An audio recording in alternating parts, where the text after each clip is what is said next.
The NBA season starts tomorrow. Let's talk about this. Let's see what's happening, and let's talk about this new NBA season. Obviously, as you know, as we all know, we've been looking forward to this for the entire season. No, there's no shortage of obvious appeal and happiness in every NBA fan right now. As you guys can tell, I'm ecstatic, and I really am. That tomorrow is the opening day of the season, of the 2023-2024 season. I'm smiling just saying that. You know, as every NBA fan knows, and as we've all been waiting, the 2024 season, probably one of the most anticipated seasons in the past, what, 10 years or 5 years, probably the most expected season and the most waited for season in the past 5 years is this one, apart from maybe 2020, right, when all the big superstars trade happened from one to the other, 2019. You know, but apart from that season, this is the biggest season we've had in years. The Lakers, all the top cities, you know, are loaded. Los Angeles has the Lakers and the Clippers. You know, Miami just went to the finals. We have New York actually being interesting and being really good and making additions. And we have cities like Phoenix, you know, they have their big three now. The Warriors got Chris Paul. You see the Nuggets, and they're still a contender. And you can see other cities like Brooklyn being interesting, like Philadelphia being really good, and like all of these interesting sports cities having great players. Apart from that, we have actual young guys which excite us and actually make us want to look. You know, I'm sorry, but Cade Cunningham got injured.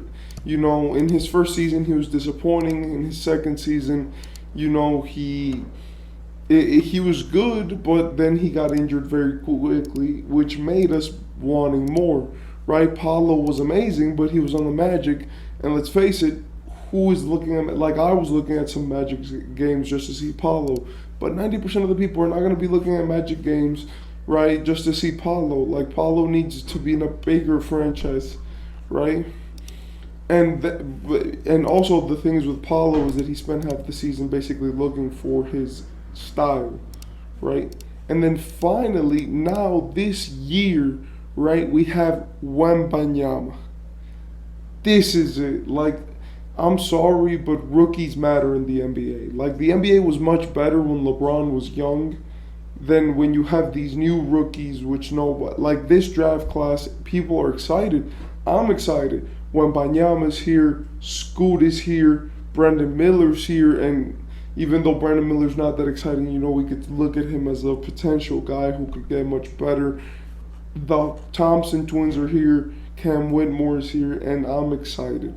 Finally, apart from all of this, tomorrow we have two main matchups, which I really want to talk about. But before I talk about these matchups, I do want to say that early championship prediction, yes, I want to do it. And I'm going to say it from now. If it materializes, it materializes. If it doesn't, then it doesn't. But I want to say it from now just in case, right? Taking in all the factors, take off Miami. I'm sorry. I'm a Miami fan. That's my team. And I love my team, ride or die by them. But we have to be realistic. Take away the Sixers. Take away all these teams, blah, blah. And I think really the team which is going to win the championship next season, I'm going with the Boston Celtics early prediction. And I'm a Heat fan. Just saying that. I just think that starting lineup, like no injuries we're talking. If with injuries, I think that the Bucks have a way better chance because they're the only team which both of their superstars are not injury prone. Right? Let's get that out the way. No injuries, the Celtics.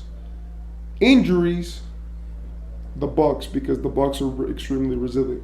So that's my way too early. Those are my two teams which I do think are winning. I think it's coming out of the East this year. But don't, you know, the things change throughout the season. Just like I said, injuries is a big factor, chemistry is a big factor, coaching is a big factor, and just overall team and how they work are a big factor. Teams and how they work, I'm sorry. But anyway, now let's get to talking about the real good stuff, which is tomorrow, the two games that we have, and what things are we expecting from these games? First, let's talk about the Lakers Nuggets. Obviously, full rosters. They actually are going to play now.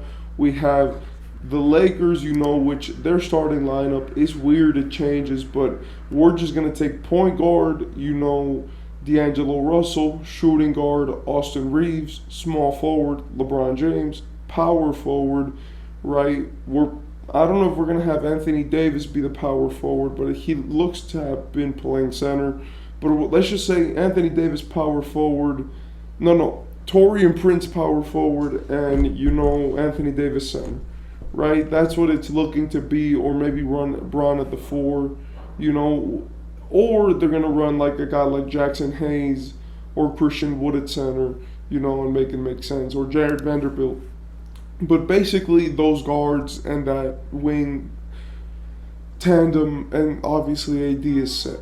For the Nuggets, it's the same thing. Literally, it's Jamal Murray, KCP, Michael Porter Jr., Aaron Gordon, and Jokic, with obviously Bruce Brown not being there anymore.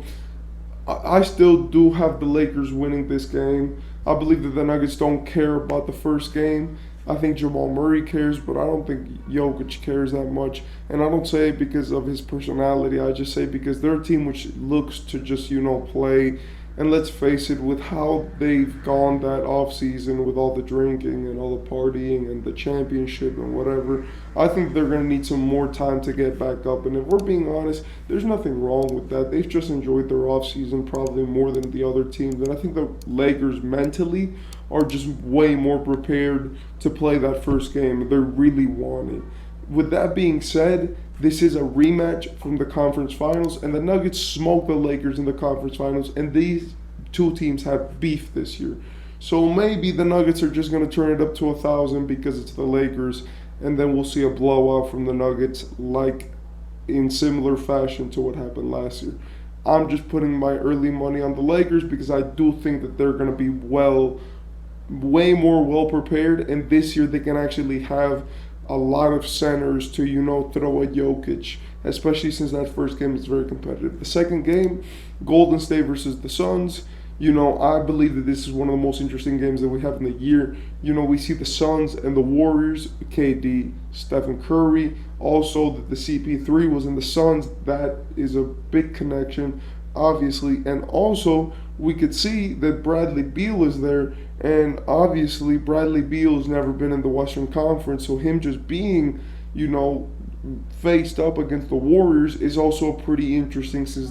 And the reason why I'm saying that is because it's going to be so star-studded, Like in this game, you're going to have like 6 names, which are all really big. And so you're going to have, Steph, you're going to have KD, you're going to have Beal, you're going to have Booker, you're going to have Clay, and then you're going to have CP, right? So that's like 6 names of just guys who are actually like famous and who are real superstars. In my opinion, I do have the Suns winning that game. I do think the Warriors are great. But if we're being honest, I think the Suns are just in another tier. And with that being said, starting lineups, obviously, we're going to have Bradley Beal, Devin Booker, probably Grayson Allen at the 3, then KD and Yusuf Nurkic. If not, then they're going to run Josh Okogie in the middle, right? And then they're going to take out Grayson Allen.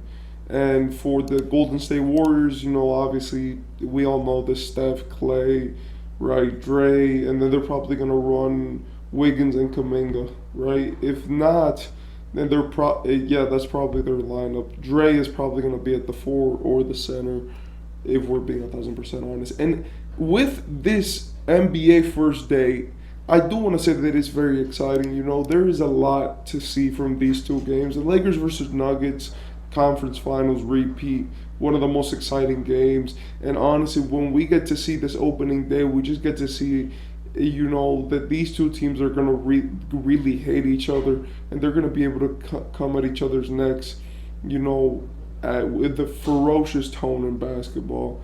And that's amazing to see. With the Suns and the Warriors, you get to see all those past beefs brewing up. CP, the Suns, Steph, KD, you just get to see all that, drama, and also you get to see a great matchup between two of the contenders.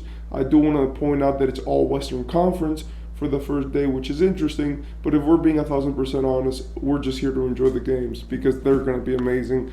And tomorrow the NBA season starts.